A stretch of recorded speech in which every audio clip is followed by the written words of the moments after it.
Olá, muito boa noite para todo mundo. Arredorando a volta caprichosa do Rio, a comitiva do Terra Viva DBO na TV chegou no primeiro retiro da Formosa para tirar da cabeceira um lote de garrote.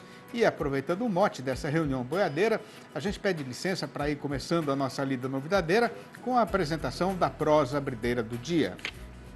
A SECEX, que é a Secretaria de Comércio Exterior do Ministério da Economia, divulgou na semana passada o fechamento do seu relatório a respeito do comportamento da balança comercial do setor leiteiro brasileiro em dezembro.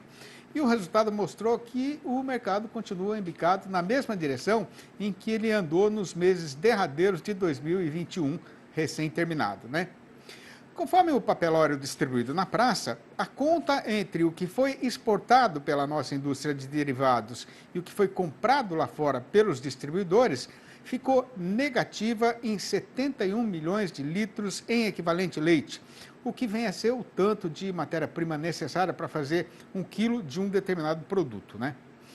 Mas comparando com novembro, este número significa que o tamanho do buraco diminuiu mais 7%, o que corresponde a 5 milhões de litros de leite. Já em relação a dezembro do ano retrasado, a redução do saldo negativo foi ainda maior, chegando a nada menos que 59%. Passando já para o destrinchamento dos números apresentados, no mês passado as nossas exportações somaram 9 milhões e 700 mil litros, com um fortíssimo crescimento de 47% sobre novembro e de 17%, pareando com o período correspondente de 2020. Enquanto isso, as importações de dezembro último apresentaram um ligeiro esmagrecimento de 3% na comparação mensal, mas tiveram um despencamento de 56% sobre o mesmo mês de 2020.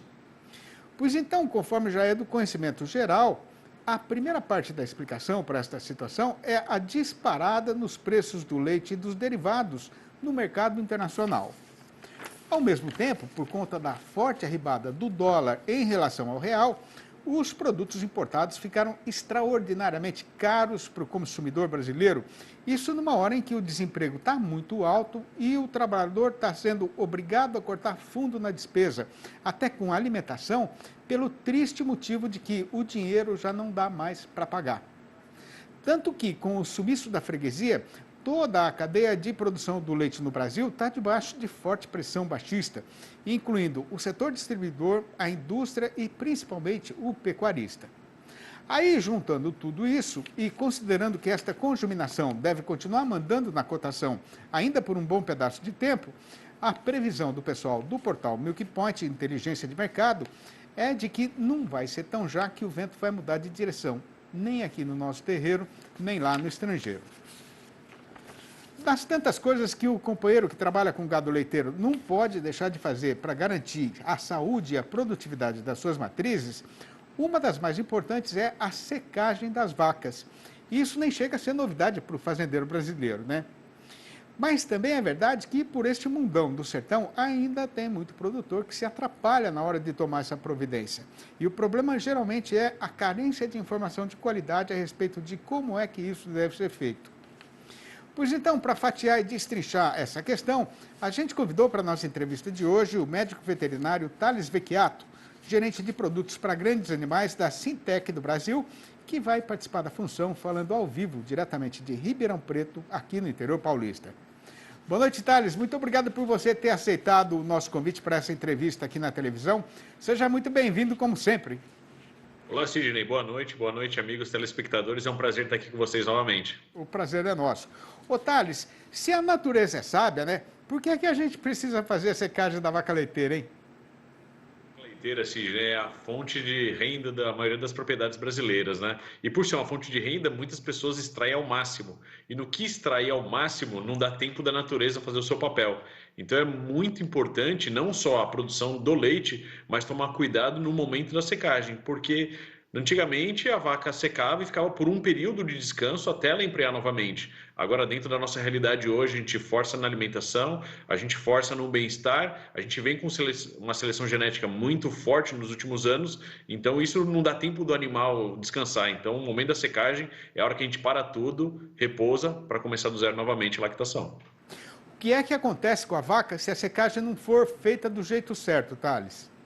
Olha, na verdade a gente tem que tomar esse cuidado porque o momento da secagem é o momento que todo o epitélio, todo o tecido do organismo do animal, do úbere propriamente dito, ele começa a se refazer para reestabelecer as células secretoras de leite, reestabelecer o epitélio para trazer um suporte adequado para a próxima lactação. Então, se eu não tomo esse cuidado de manter esse período de recuperação do organismo animal, você tende a ter uma produção ou um pouco mais ineficiente, então vai produzir menos do que produzia nos últimos anos, ou ainda você tem uma vaca que está com essa fragilidade e muito mais exposta a bactérias, a algas, enfim, micro-organismos que causem mastite. Então, eu tenho a produção reduzida e eu tenho ela mais predisposta a infecções da glândula mamária.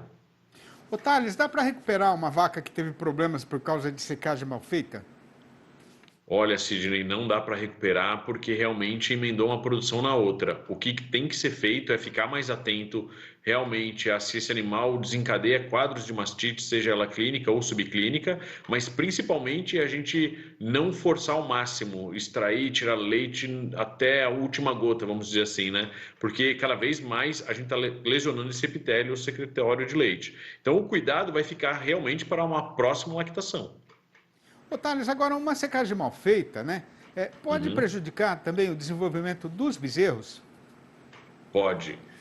Essa secagem, no momento que a célula está tendo essa reptilização ali todo do úbere, né? Está tendo uma reconstituição do tecido, é o momento também que forma-se o colostro. Então, se você não dá esse tempo fundamental para a vaca produzir o colostro e ali armazenar os anticorpos que vão ser transmitidos para o bezerro, você emendar uma lactação na outra, não dá tempo de ter esse leite mais fortalecido, que vai garantir a imunidade dos bezerros para frente. Então, você tende a ter, além do problema na vaca, um problema nos bezerros e aí aumentar o quadro de doenças, então seja respiratória, seja de tristeza, enfim, o bezerro começa a ter uma série de problemas porque a imunidade dele não foi recebida de forma adequada, né, porque ela não foi produzida e consequentemente a gente vai ter bezerros mais fracos dentro da propriedade.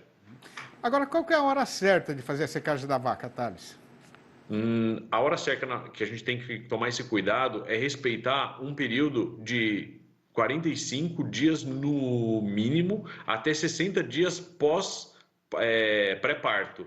Então a gente tem esse acompanhamento dentro da propriedade, né, o cuidado reprodutivo dos animais, e aí com a previsão do parto instalada, de 45 a 60 dias antes, eu tenho que secar essa vaca de qualquer jeito, senão eu vou ter problemas lá na frente que a gente acabou de relatar. Agora, qual que é o jeito certo de fazer a secagem da vaca? Sidney, tem dois formatos. O intermitente, que você vem diminuindo a quantidade de ordenha e diminuindo a frequência dessa ordenha, e a secagem abrupta. Então, o intermitente, se o pecuarista tira leite 2 vezes por dia, ele começa de duas vezes por dia, uma vez por dia, e depois dia sim, dia não, até aí aproximadamente de 7 a 10 dias para fazer a secagem dessa vaca. Agora, a forma abrupta é do dia para a noite. Você para de tirar leite dessa vaca, tem que ter alguns cuidados um pouco extra nessa questão, mas ao mesmo tempo também eu tenho que parar de fornecer a ração, eu tenho que colocar ela a pasto para ela não ter aporte nutricional rico em proteína e energia para estimular mais a produção de leite. Então eu tenho que cortar a retirada do leite, né, a tiragem, e também dar uma redução na alimentação. Agora, o que é que o fazendeiro tem que levar em conta para escolher qual desses sistemas ele vai usar para secar suas vacas? Tem que estar muito atento ao sistema que ele já usa na propriedade. Então, se a vaca produz aí acima de 10 litros, né, que vamos dizer assim, é uma baixa média produção, tem que tomar um cuidado um pouco maior. Então, é importante essa interrupção intermitente para a gente diminuir os riscos de contaminação. Agora, se uma vaca tem uma produção inferior a 10 litros, propriamente dito, para parar do dia para a noite. E cortando a alimentação não tem problema nenhum. Agora, o que deve acontecer com o úbere, né, e principalmente com os tetos da vaca no período em que ela vai estar seca? Na hora que a gente seca essa vaca, o esfíncter do teto ele se fecha e o úbere retrai de tamanho porque não tem mais a produção de leite. Então, não corre-se o risco de ter lesões no úbere e nem nos tetos. Então, o problema realmente não vai ter nenhum, desde que seja feita da forma certa. Tá muito bom. Bom, esse assunto é muito interessante. Tinha mais umas 20 perguntas para fazer para você aí, viu, Thales? Mas o nosso tempo é apertadinho, então a gente vai deixar para a próxima vez que você aparecer aqui para visitar a gente, ainda que seja interneticamente, né? Muito obrigado pela sua participação, viu, Thales? Um abração para todo mundo aí e até a próxima. Sidney, eu que agradeço. Realmente o assunto é um tema muito importante e rico em conteúdo e informação, mas eu também, a Sintec, né, e eu ficamos à disposição para um próximo bate-papo de ensinar como trata e como que seca uma vaca. Obrigado, boa noite a todos os amigos. Muito bom, obrigado, um abraço. Com a muladeira já apartada e encantoada no lado da porteira, esperando para ser contada, a gente faz agora uma parada ligeira para recomeçar a lida logo em seguida. Aguarde. Estando de volta na estrada para continuar tocando a boiada, o Terra Viva DBO na TV pega agora na falação das notícias do boi magro e da reposição.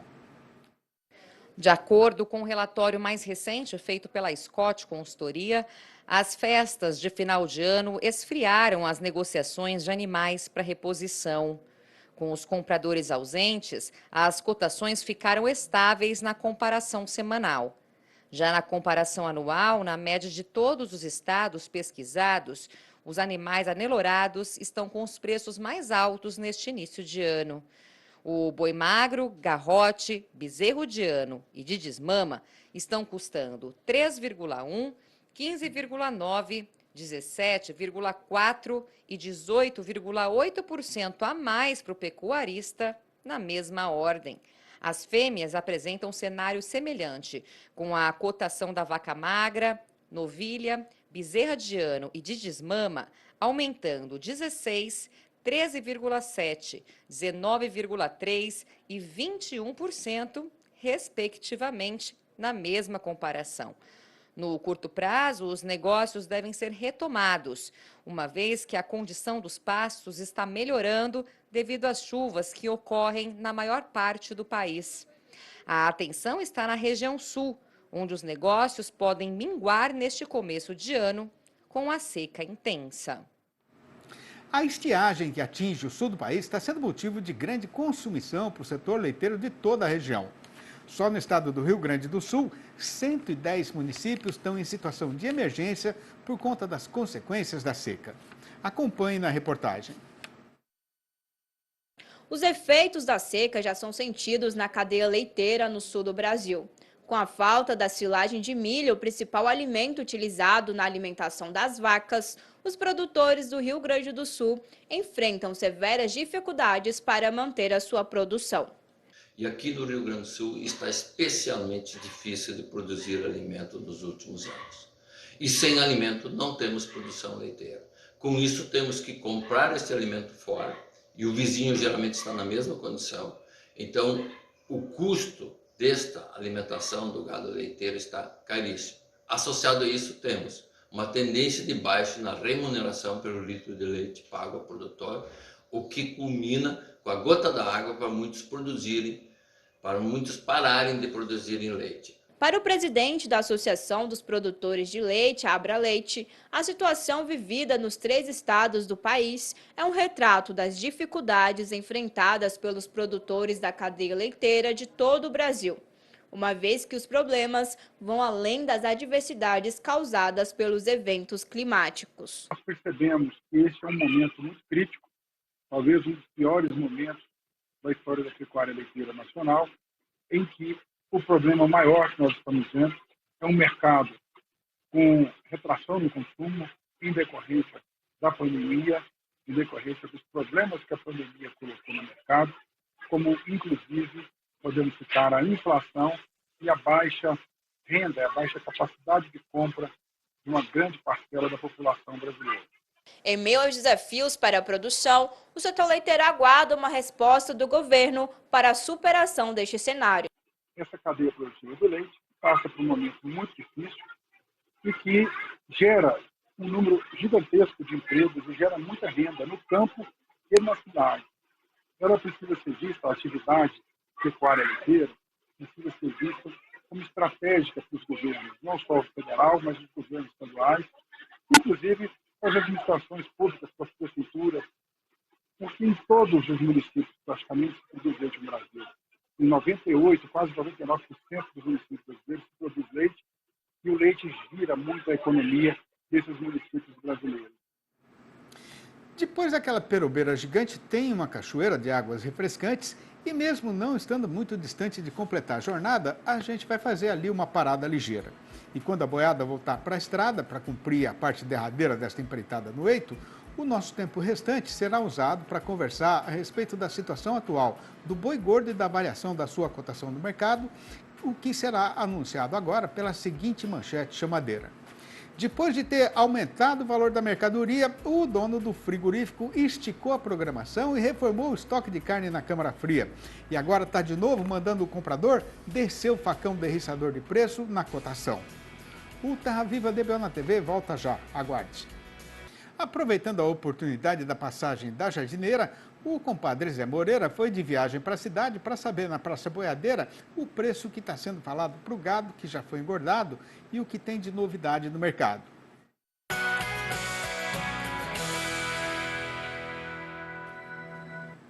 Não é bem o caso de dizer que acabou-se o que era doce, mas a companheira fazendeira fique preparada porque o que tem para ser contado é bem diferente daquela arribada geral que a gente viu no mercado pecuário em todo o Brasil, logo depois da virada do calendário. O que aconteceu na primeira semana do mês foi que o importador chinês, depois de ter ficado 103 dias sem poder comprar nossa carne, voltou querendo tirar o atraso e levar tudo de uma vez, né?